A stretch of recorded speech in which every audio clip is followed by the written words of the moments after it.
Okay, so none of that worked. I don't I don't know what happened. So welcome to episode 5 of the ORG podcast. Glad you're here joining us. We took a couple weeks off because of Fourth of July. Trying to schedule speakers or guests and stuff is not fun sometimes. But anyway, we are live today. We are talking with Phil Pelligra with Perfect Finish Ortho Lab in New Jersey. But first, let me introduce Josh, the producer, real quick. He won't be able to stay long, but he's back there producing things. So, hi, Josh. Thanks again for for helping out. Not a problem. Yeah. All right. So let's. I'm gonna bring in Phil. We'll just get right into this. Phil, how you doing? Hey everybody, I'm doing great. Hey, thanks for having me. Oh yeah, yeah. This is great. If y'all didn't know, Phil has been an integral part of the ORG, especially with the conference and trying to get us organized and having us our weekly Zoom calls or monthly Zoom calls for the conference. It's very appreciated. So, but with that being said, I didn't know much about his ortho history, so that's what we're going to find out today. And so that's where we usually start. Is Phil? How did you ever find out about the ortho lab industry? You know, everybody has an interesting story because our industry is so unique. Mine started. I was graduated college. I was an environmental science biology major, and was home looking for a job. I was going to start at the Park Service because Park Service back in the '80s is a temporary kind of seasonal position. And looking for a job, and my uncle, my dad's brother, called me and said he called the house, back in 1984, and said, "Hey, this lab makes teeth." You know that old joke. Oh yeah, They're looking for help. So I went down there, and Perfect Finish had actually started a few years before. Denise Wright, it was the owner. She came from Pro Positioners. And there was just a handful of people, and she hired me. Hired me as a wire bender, actually a spring aligner bender, and that's Denise. yeah, and that's you. That's me with hair. Yeah, yeah.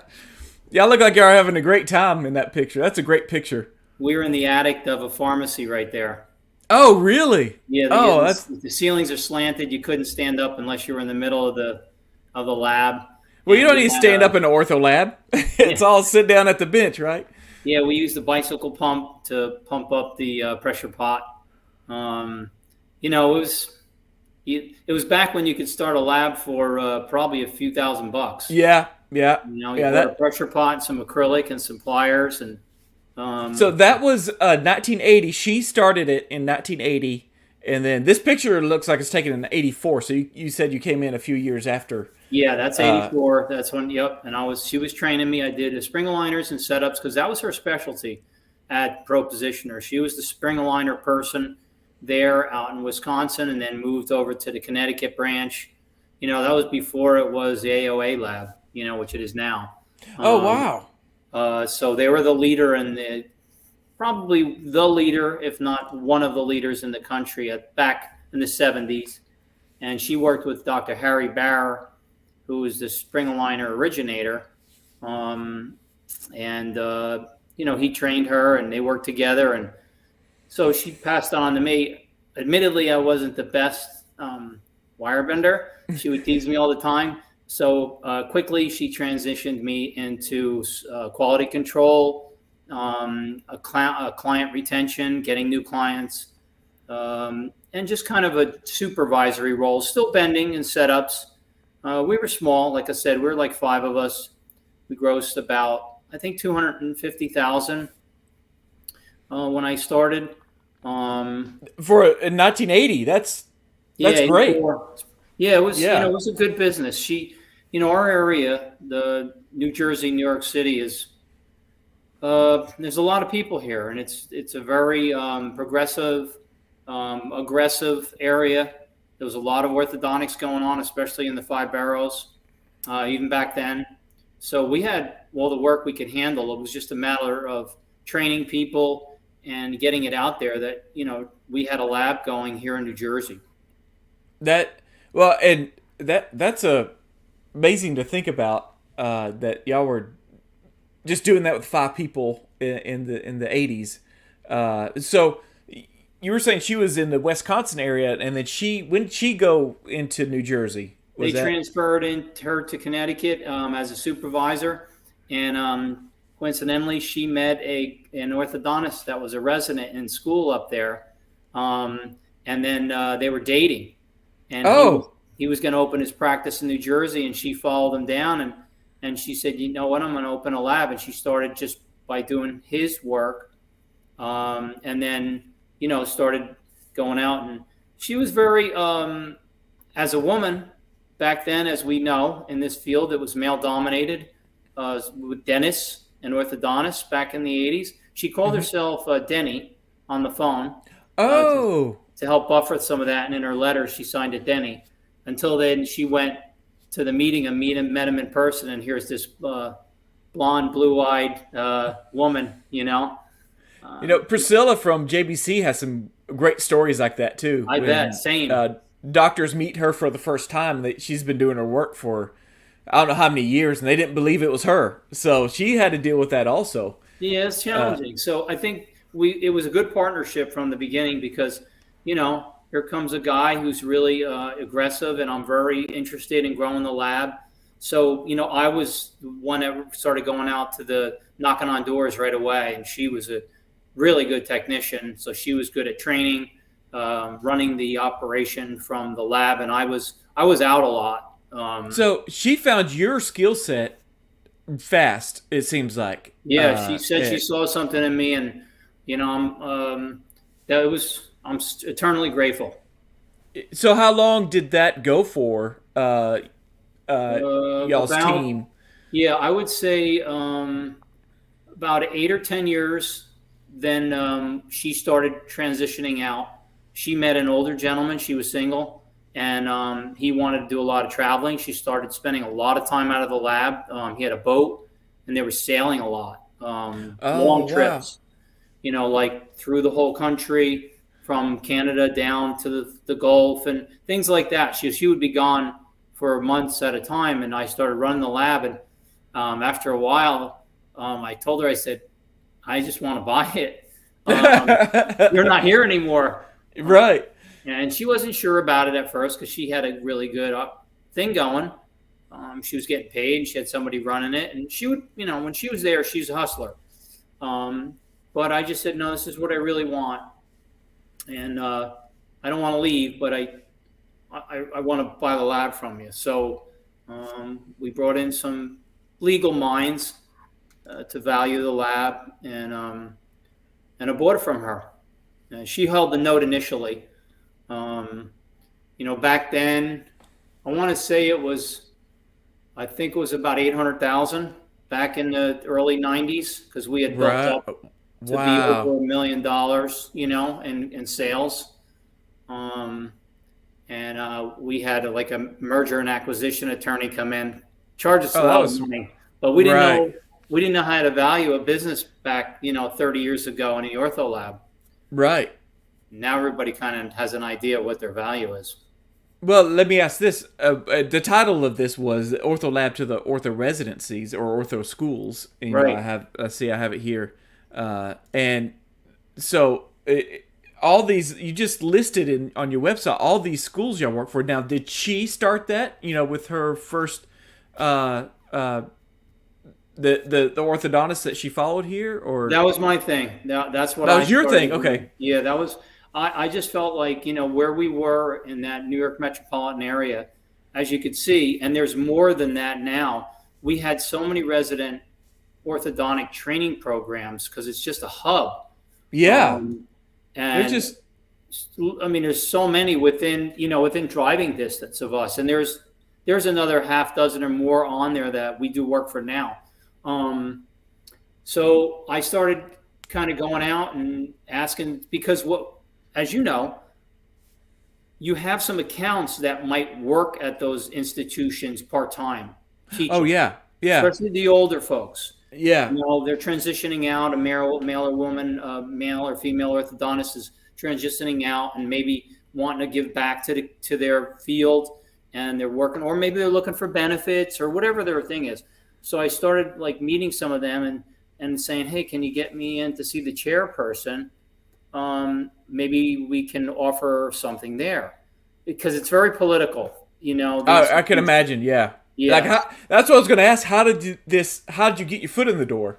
Yeah, you Yeah. have to know people. You have to go through somebody that works there. Buy a dinner, start buying dinners. Maybe offer some things to the chairperson. Oh You know, wow. yeah, like some maybe helping them with their work and different things and discounting, and you got to be creative to get your foot in the door. But it's not like that anymore. I mean, if you can prove yourself, and I think the big part of it is just being having really good consistent quality, but also they are very concerned about budget. So your pricing has to be good. If you're high, you probably will struggle getting an institutional account, because they review that. You have to do a request for proposal, and sometimes they tell you what they're going to pay. Oh yeah. Yeah. So well, okay. Let me ask this now. I've heard rumors that in the dental schools, and I'm not sure about the ortho residencies, that the lab modules are shrinking. They're doing less and less lab work, these doctors. Correct. So has your business picked up over the years just because they do less of their own work? Yes. Yes. In the beginning, when we first started getting some of these institutions in the 90s, part of the my role would be to go and actually help train the residents on how to fabricate appliances. Wow. Okay. And Yeah. what's happened over time is they've gotten away from that. It's more theory, it's more in the mouth, chair side training, and now in the last 10 years, it's been a lot of digital training. So they don't have time. These residents literally don't know how to bend a labial bow. Wow. Where they used to do it themselves. If you talk to some of the older orthodontists, they'll tell you, hey, I made my own, Hawleys or TPAs and Right. things like that. And they could do it in their office because they learned it in their residency. And I bet you there's a very, very few that do that anymore. Well, and where I got my start was I was in-house lab, and he used the Dr. Hubbard. He used to tell me that when he first started his business, he's the one that did all the ortho himself. He did it in his garage, and so Yeah, he learned how to make his own hollies.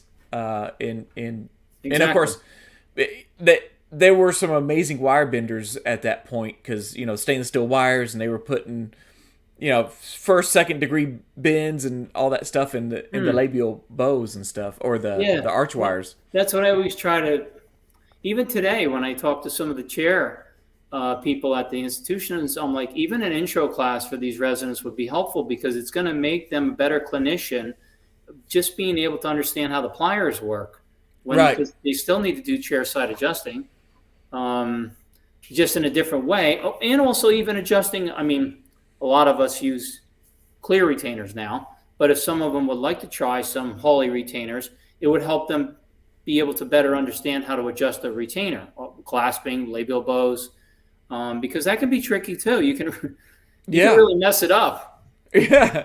Yeah. right? And being able to, like you said, adjust at the mouth, removing acrylic, adding acrylic, Right. things that I want to tweak a tooth, and I just need to add a little thing of acrylic here to do Yeah. that. So you actually taught some classes there, and Yeah, taught classes. I'm actually doing one in a few weeks, going into Hoboken, New Jersey, and doing like 3 hours with some new residents that just started this month.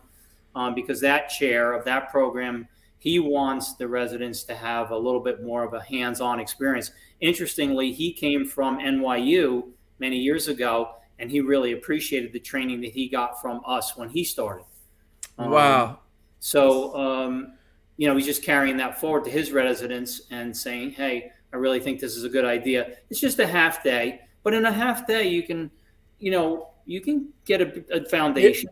yeah, yeah. Just having someone tour your lab who has no idea what goes on in a lab, they can pick up a lot Yeah. just walking through the lab. And I can imagine just showing them how it's done.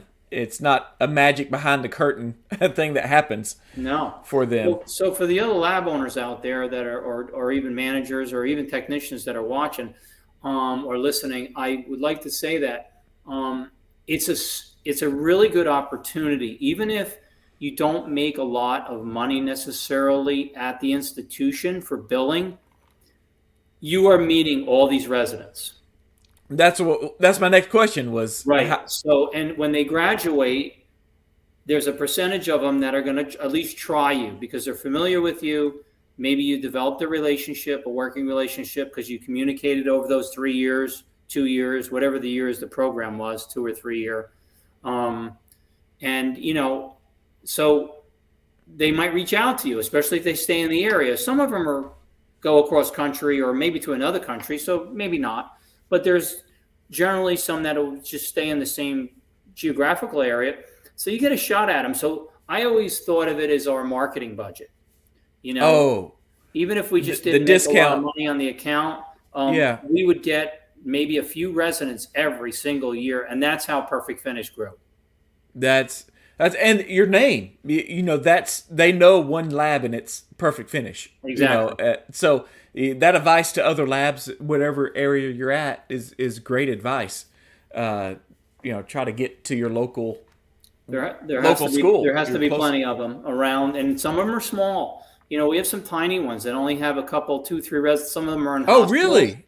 Yeah, Oh, wow. we have quite a few hospitals or clinics that are just have a couple, two or three in a class, and then of course I know there's giant ones out there. They're a little more challenging politically and also trying to train that many people at once. But there are plenty of smaller resident programs, so it requires a little research on the lab's part. But I'm sure across the country there are opportunities there that some of the owners aren't thinking about. And another thought for the other lab owners out there is, and this worked for one of my mentors that I worked under in San Antonio, Ernie, who owns a retainer factory. He actually is retiring into a teaching position for the ortho residency. So they Wow. hired him. He did all their work for years, and then they finally said, "Why don't you just come work for us and teach lab to our ortho residencies?" And so he's doing that right now, which I find is interesting. He sold Sure. his lab to a couple technicians that work for him, and of course he was going in a few days a week to help them out. But I like that. I yeah, might throw my hat into that ring locally. yeah, As long as you don't have to drive too far, and if it's not every day, that's something I would be interested in too. yeah. Just bringing in. I'll if you ever want to talk with him, I'm sure because he's tried to talk me into moving to San Antonio to take his spot when he officially retires. Oh And I'm wow. like, I don't know if I can move to San Antonio. It's already hot enough here Yeah, up in right. North Texas. Got it. So as have you tracked numbers or percentage of how many ortho residencies were in the schools, and then who continues to use you after they get out? Is that a Yeah. number you can track? So I don't know if you remember, but there used to be an orthodontic directory. Do you remember when that book came out? It was like a green. Was it green? Every Or year maybe had a different color. It was a yeah, yeah. soft, Soft. soft cover book, and I think it was maybe an orthodontist who actually he must have retired because a number of years ago they stopped producing it. But Oh, I would really use that as a Bible to look at, the who's graduating and when, and then once they graduated, there was their contact information in there, whether it be an email or a phone number, and you could follow up, or even if it was an address years ago, you send them a letter. We did track, and I would say early, like I said, in the late '90s and in the early 2000s, it was 25% of our work was new residents. 25%. Yes, A quarter of your. Wow. Okay. yes, just that we're accumulating, and so we grew very quickly. When I told you, like when I started, we were doing grossing like 250,000, and made then when I bought it, it was worth close to $1 million. And we grew in about a 15-year period. We tripled, and so we went from one to three. Well, now we're at three. Oh my gosh, that's unreal. Well, okay, so where are you at right now as far as how many people in your lab? You're considered president, and No, so okay, I'll make that announcement at this time. okay. I just sold the lab to my partner Megan. Oh, awesome. That's So I recently, in a few months ago, and I'm transitioning. I'm the CFO. okay. So my role is more on the financial side and tutoring and guidance. She's doing a great job. She's a great technician, and she's got a lot of time in there. She started so she's got 22 years there. Oh wow! In one lab, 22 years in one lab. She's got a lot of experience. She's a great technician. So she's learning right now, which is hard to juggle as a technician. She's learning about business. Mm. She's trying to learn about how to run a business and not just manage, her department or manage the employees, which can be challenging as well, but also really how to make money and how to run a business successfully. So Yeah. I'm trying to help her with that. So my role has changed a lot in these last few months, and that's the part that's challenging, Well, after all these years. and I was going to say, you spoke at last year's conference, and I don't have the full thing, but the dental ortho lab partnerships, exit strategies, and your identity. That's a perfect because you were going through that at the same time. Exactly. Yeah. So it was, because I had been speaking to a lot of other lab owners that were thinking about retiring or had retired. I was speaking to a lot of professionals about how to handle transitioning, speaking with accountants, attorneys. So I had a lot I felt like to give back, and that's what we like to do at ORG, right? ORG is about giving back to everybody in our community. Hopefully, I can help somebody, and that's what I'd say now too. If there's anybody out there that's thinking about retiring in the near future, and you want to touch base, it was a 3-year process for me. 3-year process. Yeah. Again, this is not you wake up in the morning and you're like, it's done by the end of the day, obviously. So, No, I mean it can be if you just want to close the door and leave. yeah. But I wanted to continue to be successful. I didn't want I didn't want to lose accounts. I didn't want to lose employees. I didn't want the company to suffer. So I just slowly started working with Megan and tutoring her and taking more time off. Started taking 1 day off a week. Then started taking 2 days off a week and slowly started just taking more time off so the laboratory could run more on its own and the employees got used to me not being there. Now the last year I was only in the lab 2 days a week. So you're kind of inoculating that, not inoculating. That's probably the wrong term, but getting them used to you not being there. I wonder how many owners don't even think about that. They get so dependent that they sell the lab and they continue to have to work there as a technician. Yeah, it's tough because change is hard for all of us, your employees too, and even the accounts. They're used to seeing Phil, and so Megan probably about 5 years ago, even as early as at least for 3 for sure. Like I said, when we got new accounts, Megan handled them. Not me anymore. So she was the general manager and she was the vice president at that time too. But we directed new accounts to them, so they only knew her. And not ask for me. Now the older accounts, we've had some accounts for 30 years, right? So they still maybe ask for me or call and or Denny. Yeah, maybe email them. I'm like, hey, you can try him, but he's not here till next Tuesday, Right. But Megan can certainly help you, and that's how we handle those questions. Yeah. Okay. So just kind of pass the question on and get them used to Megan being in charge. We can help them.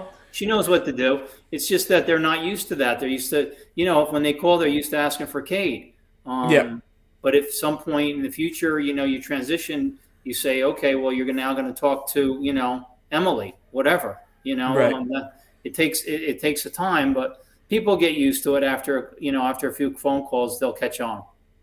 It's going to be neat. I'll have to get her on the podcast too.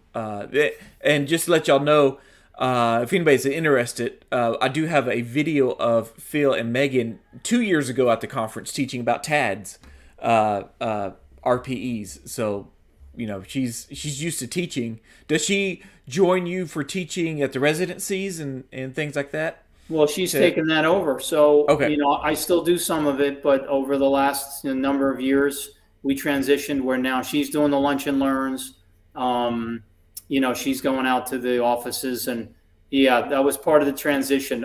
We would go together. A number of years ago, we started going together, like say to NYU or something. We did them together for a couple of years, and then she would just go by herself, or she would bring another tech from the lab. Right now, she brings maybe Van, who's our digital manager, because everything's so digitized now Oh, in the yeah. laboratory.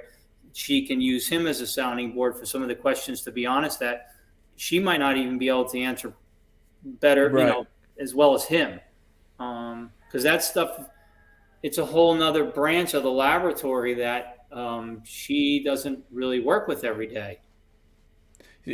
So she's still at the bench, Yes. so to speak. Okay. Yeah. Yeah. We're trying to, work on getting her away from the bench. You know, her day was probably 90% at the bench before we transitioned, and I think she's probably still 75% at the bench. But it takes time. So at some point she's going to be owner of the lab. And you're still going to be CFO? Yeah, she's owner of the lab now. Okay, that's right. That's the announcement. Yeah. Yeah, Okay. so yeah, I'm the CFO, and as long as she'll have me. That's our first order of business. Get rid of Phil. So, we made it so that the lab could run successfully, and I just wanted to make it so that I could still be there for her at a good value, and not take away too much of the laboratory's resources. But I still feel I want them to be successful. And like I was saying to you recently, Kate, I still want to be active in the community. I'm healthy. I love the ORG. I want to make sure that I'm part of the conferences. I have a lot to give, and I want to share.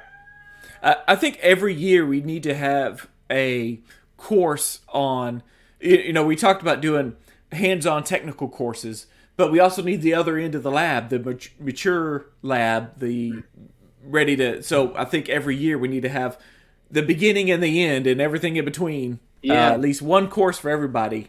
Administrative, I think we're gonna do more hands-on stuff this year, which is great, and I do think we need it.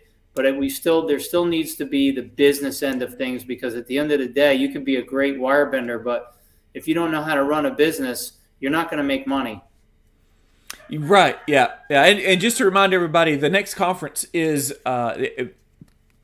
block it out in your date, your calendar, because you know how doctors are. April 5th and 6th, and this is in right next to the Dallas-Fort Worth Airport, which is considered Irving, Texas. But so April 5th and 6th is our next conference, and like Phil said, we're gonna have bring your technicians, and then we usually try to have some sort of transition your lab talk, maybe a round table or something like that. That would be great to have, and you're going to be an asset because you just went through that. Yeah, I enjoy it, and I enjoy speaking about it, because I get it keeps me juiced up. I'm passionate about the industry, and I do feel like it's finally, in the last few years especially, and a lot of it's because of the ORG, the camaraderie. I do feel like we're getting more respect in our industry as laboratory technicians and owners. I'm seeing it on the level of the lower level of the lab, where when doctors and assistants call, for the most part, they do respect and appreciate our opinion on things now. Whereas years ago when I started, boy, oh boy, you just did what you were told. Yeah. Don't question. Nope, don't question anything. And now they want us to question, because a doctor will actually say, well, why didn't you call me on that? Or why didn't you second guess that? I'm busy. Right. Why didn't you, so it's nice to see that there's this cooperation and communication. I'm not saying in every office. Some are very busy and you don't really talk to them. Hey, I've been doing this for almost 40 years now, and there are accounts that I have that I've never met them. Right, yeah, yeah. You've Literally, never never met them. never shook their hand, looked them in the No. face. And there's others that I've been out to dinner with plenty of times and done things socially with and talked to weekly. So it runs the gamut. But, Right. that's just personalities. Everybody's different. Some doctors just trust you and say, hey, just do it. And others want to be more hands on. And that's what, that's the way the industry, or that's the way life is. Well, and have you noticed that you get a keen look into the ortho residencies, the new ones coming out? They seem to be more dependent on our knowledge. Totally. And again, going back to the ORG, where we're trying to build a website or a community for even the doctors to come aboard and look in our client standardization. So Yeah. that's a great thought that you have, or a great point you made about that. I think, Kate, a lot of it's because of thechnology. Yeah, They're learning theory. They're learning how to manipulate dentition. They're learning how function of the mouth works. But they're not probably getting introduced to a ton about 3D printing and how submit digital RXs and things like that. So they need us as a resource there too when they come out of residency. Like, what's EasyRx? What does that mean? yeah, And things yeah, like that. I mean, a lot of them today, we still have to hold their hand on, okay, this is how you're going to submit the prescription sheet to us. This is how you're going to we're going to create a 3D band for you. You know, they didn't have to think about that years ago. They could do it all on their own, but now there's definitely that cooperation with the laboratory. yeah. That's a good thing to see, because a lot of us labs got thrown into the digital. We weren't ready, Right. and in fact, I think a lot of labs they retired. They're like, it's starting Yeah. now. I can't transition. I can't do it.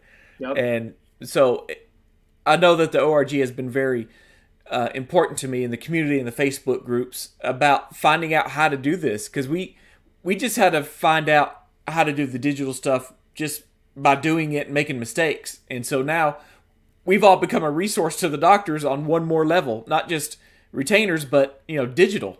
Yeah, And the assistants too, because yeah, they're in yes, dental school, but they weren't. I would bet, and if an assistant went to school, that they weren't teaching them how to submit digital prescription sheets. You oh know, yeah, they're yeah, teaching them chair side adjusting, just overall OSHA and regulations and just patient care, things like that. They're not teaching them how to 3D print a model. right. So maybe that'll happen with progressive schooling in the future as we transition more into that in our field. But for now, they're definitely depending on us. So the ORG can be a great resource for that because there are some assistants, right, in the office that are also the techs. Yes, yeah. And we have a few of those in our directory, Yes. just that are in-house lab techs. Yeah. And I do want to get a few of those on the podcast also, just to get their perspective of Yeah. how they got started and some transition on into owning their own lab. And there's a pathway there for a lot of the same. Well, and speaking of, we touched on. You and I probably aren't the ones to talk about this, but the females in this industry, we're not a male dominated anymore. No. There's so many opportunities for female assistants turned lab techs that want to open up their own lab. In fact, the first episode of this podcast was Tiffany Prater, the current ORG president, and that was her exact path. And she did it as a single mom going to college. Yeah. So That's great. I think Megan is probably coming in at this at a great time. Had a great time. Yeah, I agree. And you've seen the statistics. There's more graduating female orthodontists now than there are male. Oh, I knew that for dentists, but I didn't know Yeah. that about Yeah, orthodontists. it's like 56% of the orthodontists that are graduating are females. So there's definitely now it's going to take some time, but that number has been pretty solid for a number of years as far as an even split. But a lot of the orthodontists they do practice at it until a late age. Yeah. I see that into many of them in their 70s and almost 80. I think because it's physically not demanding, and as long as they're sharp mentally, so there's still a large percentage of males, but it's changing yearly. Well, let me get your perspective on coming out of the ortho residency. Is there a lot of, I call them DSOs, but are there a lot of opportunities for young orthodontists, male or female, to not open their own practice but go into a large? Do you see that a lot? I don't know if it happens in ortho as much. Yeah, that's a good question, Kate, because I do get involved in that because I also talk to the residents about trying to help them because I have a big base of orthodontists in our system. We have like 640 accounts right now. So when they graduate, many of them are looking for a job. I would say that for the orthodontist, there's not as many good opportunities for a graduating orthodontist right now as there used to be. Yes, there are DSOs, and that they can pick up quick work, but they're really handcuffed in those opportunities. They're being told who they can order from, who they can send their work to, who Right. the Yeah. assistants are, what days they're going to be working, and how long. They don't have much control. They're hired guns, and they get paid. They get paid well. Don't get me wrong, but there's a lot of turnover, and we see it with the DSOs that we have. Oh. The residents or the orthodontists, I should say, don't stay, I'm sure, as long as the business would like. You see them transitioning in and out, moving to different programs. They're really trying to, old school term, but they're trying to hang their own shingle, They're trying to get their own business, and Right. work for somebody that they can buy a practice or be a partner in a real working individual practice, not a dental service organization. But that's not going away. Yeah, so you probably get to see that a lot. You just now transitioned your lab. You probably saw a lot of orthodontists transition. New guy comes in, new girl comes in, and they Yeah. buy the practice, and things change. When Yeah. they get in charge and they do it their way. But yeah, I can see how they're handcuffed with a DSO. But opening your own practice, man, that seems so hard. So hard nowadays, especially because again, there's what I see. I mean, we're getting off track here, but maybe it's interesting to some folks. What I see is there's more and more orthodontists. There's actually too many orthodontists, because there's more and more residency programs, more than ever. So there's more graduating residents than there ever was, and there's not as many retiring as there are graduating. Because they So work longer, like you were saying. Yeah. yeah, they work longer, and the population in the U.S. is not growing exponentially as quickly as there are for the areas are saturated. In our area, what I hear here in New Jersey is, when an orthodontist graduates, they don't know where to open their practice because every town they look at is saturated. Yeah, there's already 3 or 4 on every corner. Yeah, And even they got to deal with dentists who practice orthodontics. correct. That's always been an old battle going on for It's years. good for us. I mean, there's a lot of work, Yeah. There's plenty of work for the lab owner, but back in the '80s, people would drive 40 minutes to go to an orthodontist because that was the closest one around. Right. Yeah. And now there's probably 4 in their town. So, do you think, and you may not have any numbers, but just off the top of your head, do you think you have more smaller accounts? Are there less huge orthodontist practices, independent practices? Yeah, that's a really good question. Our largest accounts now are DSOs or institutions. Oh, okay. There's no large single owner. No, I mean, there's conglomerates. We have a couple practices that are big, but they're multi-office with multi-orthodontists, and it's not necessarily a DSO, but it's just a group of people. So that seems to be dominating for us in our laboratory. Our biggest accounts are multi-doctor practices, dental service organizations, or institutional accounts. Or out of our top 20, it's probably 15 of those top 20 of what I just named. Wow. Okay. Yeah, because I was going to mention, we talking to other ortho labs, if you're just now getting into this, don't expect a lot more little accounts because it's saturated. You're going to have Yeah, that's more great though. orthodontists. You know, Yeah, it's better, Cade. We always talk about that because if you lose a smaller account, it's easier to make up. yeah.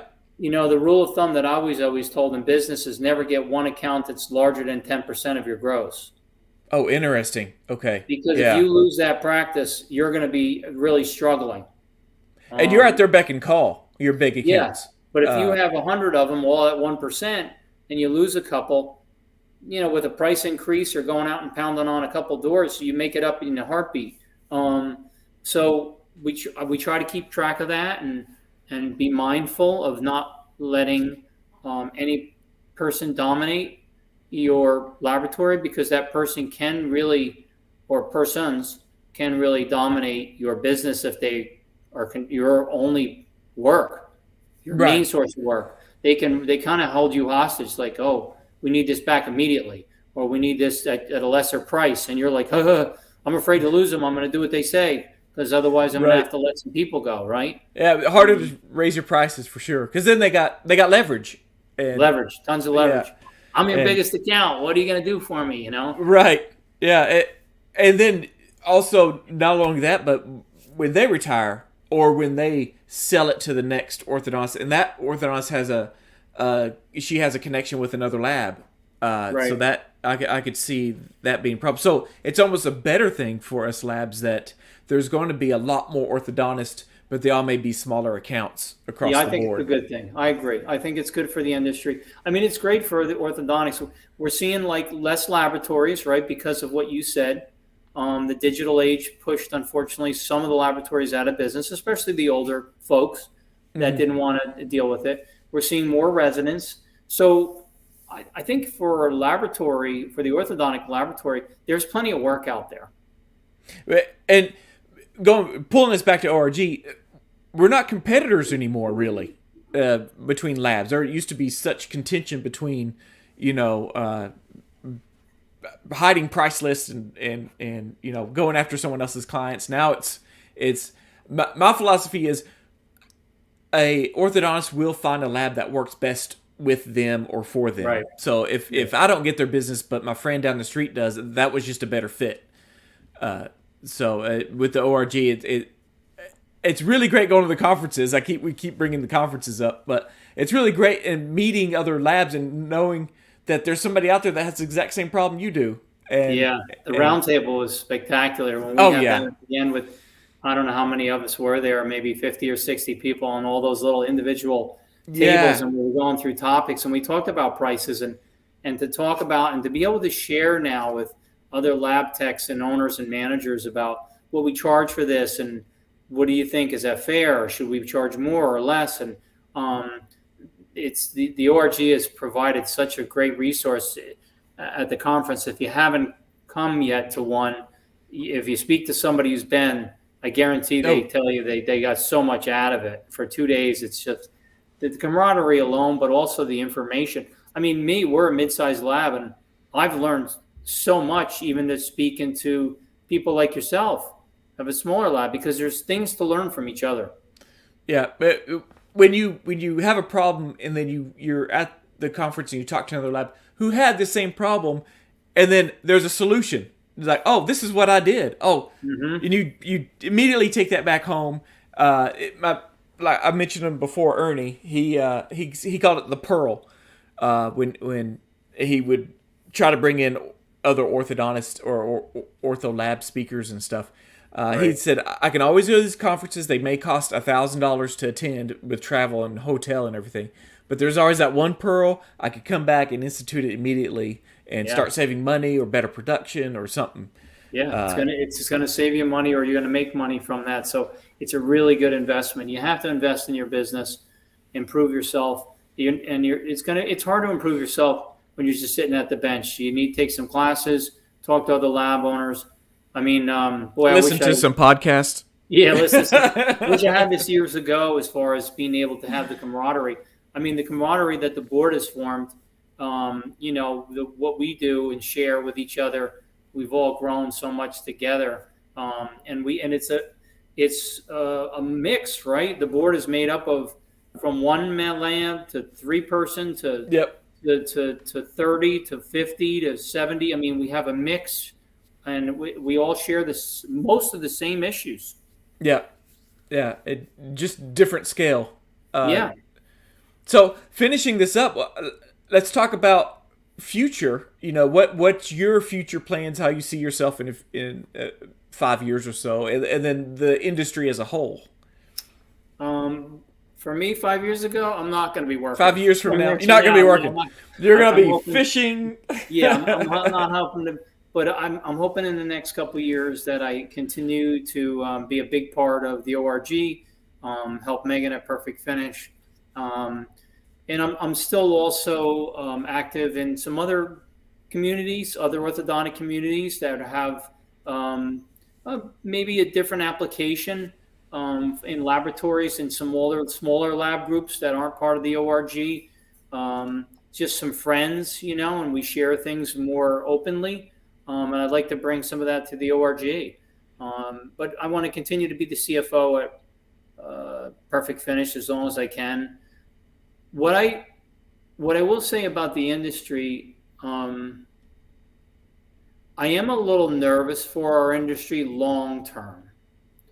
I do feel like there's a push from the larger companies, and I'm talking vendors, to get the orthodontist to be able to make their own appliances. Mm-hmm. Print your own models, print your own aligners, print your own Essex type retainers, Mm-hmm. less Hawleys. There will always be a laboratory component for sure, but I do feel like over time there's a commercial push for it to be more in-house. And you may see that. I see you shaking your head. So that makes me a little nervous. The only saving grace, I think, is what I see now is it's challenging for orthodontists to incorporate that into their business because A, they're having a hard time finding people to run that application in their laboratory. It's hard enough to find an assistant for them right now. Right. And Let now you alone a need- technician. now you need a technician. B, it requires a dedicated space. And in my area, space is a premium. Most of the orthodontist office are relatively small. They don't have a lot of extra room. And to now create a laboratory space is challenging with ventilation and everything else that goes along with that. Right. But as the technology gets better, things get smaller and more compact, and printers are faster, things are easier. It may cut into our business over time, not right away, but I do feel like over time it's going to cut into the orthodontic laboratory business slowly.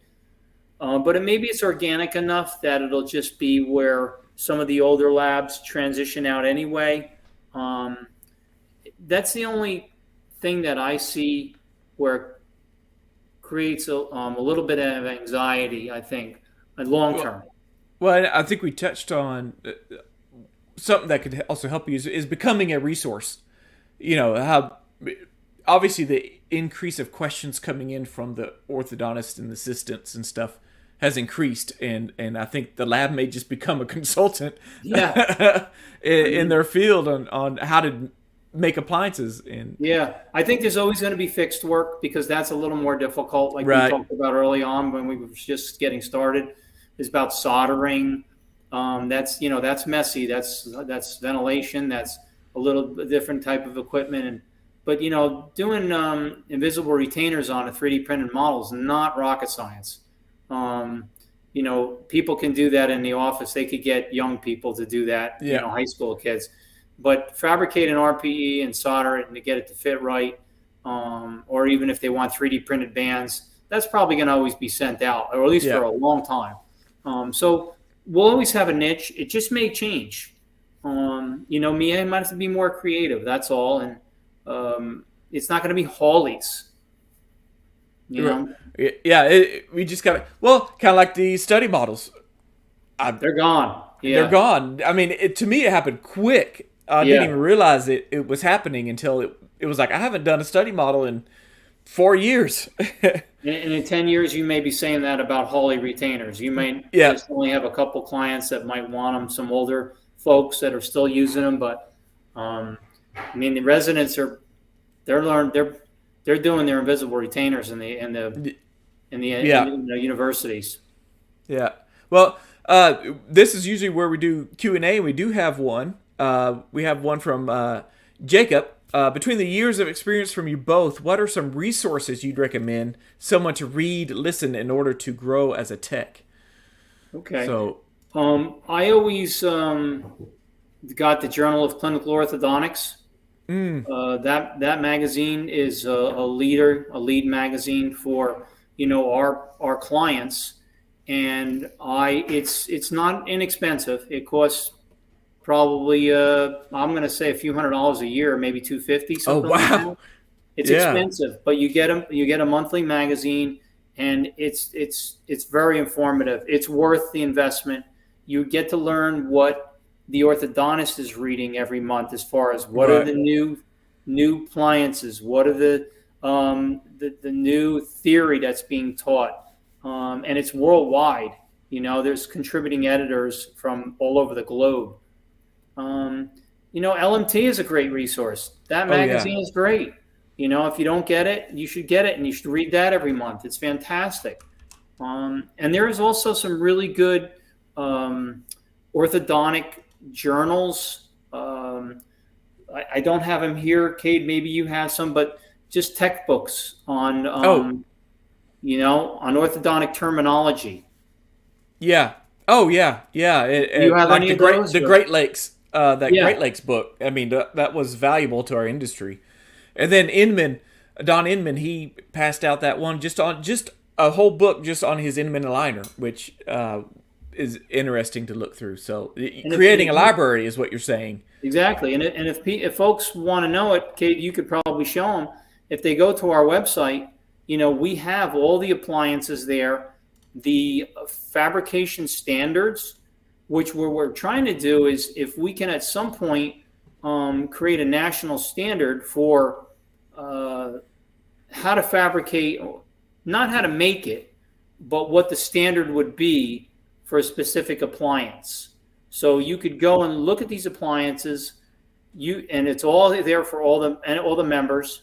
You can go and snag those images, and it'll tell you, okay, here's the bonded expander. This is the function of it. These are the components of it. Right down to wire gauges and things like that. And this is super educational. Look at all the options you can have here listed. Don Inman, you mentioned Lance has been a big part of this. Yes, and Brandon, Brandon from our vice yeah, president, spent a lot of people to put a lot of time in this. There's hundreds of appliances on this website that you can educate yourself, because some of these you might not make as a technician, and you can learn how to fabricate it, or at least get a basic understanding of it by looking at it. yeah, and that's.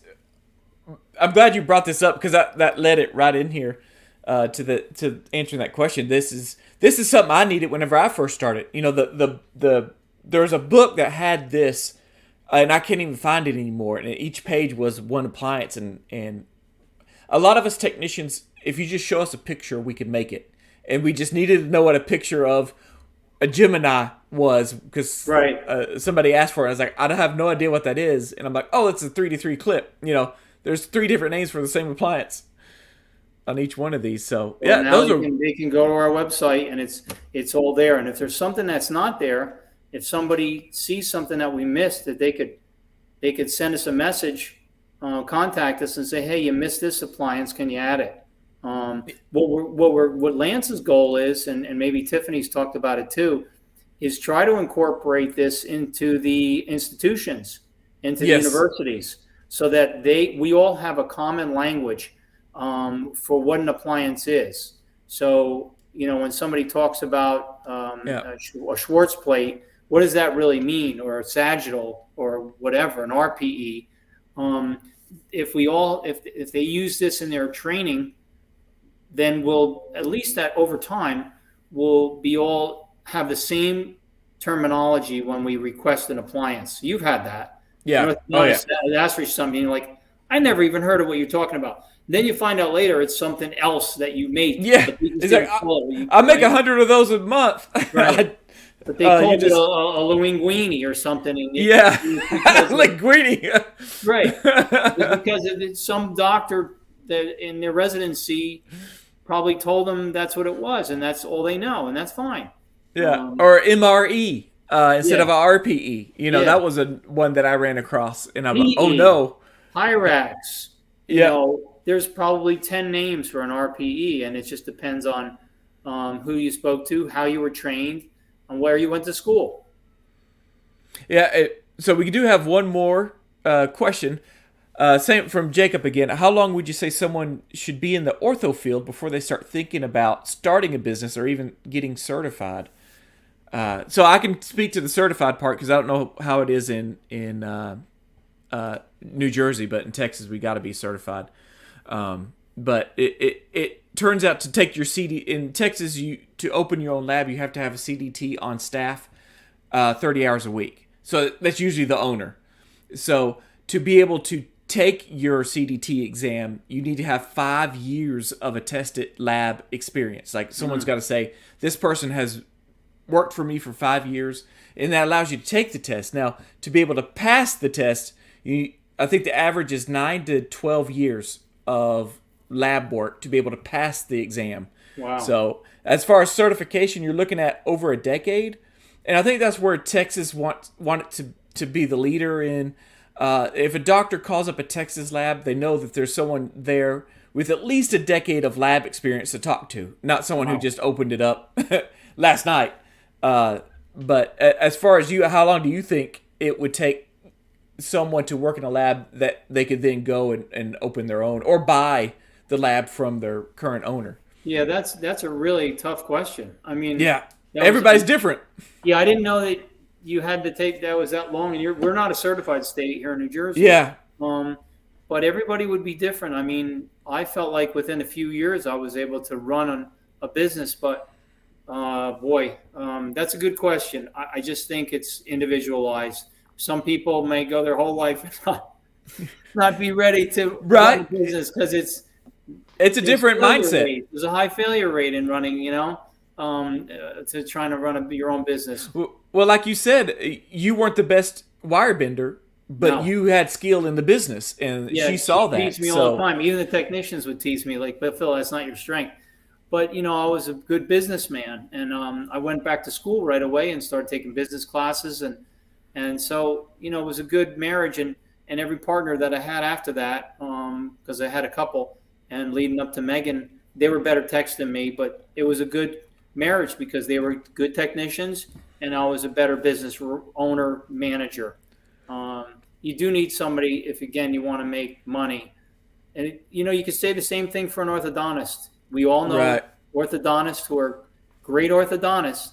They're not good business people. Right. Yep. You hear them say they're not making money, and it's not because of a lack of their skill in their field. It's probably they just don't know how to run a business. They're not watching their costs, their overhead, their staff. And staff has a like you're saying, your staff, to be able to open your own lab, you got to have a business. When I'm weak in the business, maybe I'm better at the technical part, but bring on somebody that's good at business. So that could Jacob, that could shorten your timeline. If you could find a partner or somebody that or a mentor, somebody somebody that I'm willing to do that for people. If you need a mentor, somebody to help you on the business side, maybe your accountant. Maybe somebody you have a friend that's a really good business person. They don't have to be in orthodontics. They can counsel you on running a business. They could come in and talk to you about that. And there's workshops. There's probably resources in your town with your small business administration that have monthly breakfast meetings. That have just business owners from all different kinds of businesses that I've attended some of those too. And you learn from them. Maybe it's an insurance agent. Maybe it's a mechanic, but they're all running a business and they're making money and they know how to run a business. It doesn't have to be ortho. That's some great advice, and I think we're going to have to end it on that. We're at our hour long. That went quick, and So I appreciate you Appreciate you, Cade. doing this with me, and expect Phil to be serving on the board of the ORG very soon, because I'll force him to take my spot, please. And so I put our email at the bottom if you have any questions. If you want to contact Phil, you can email that. I'll connect y'all two together if you feel like you need a mentor or something like that. I appreciate Phil, putting his knowledge out there for everybody. Thank you. And Phil, stay on the line. I'm going to end the broadcast, and then we'll talk a little bit final show. So with that being said, everybody, thank you for watching episode number 5 with Phil and Perfect Finish Ortho Lab. We will see y'all next week. So see y'all then.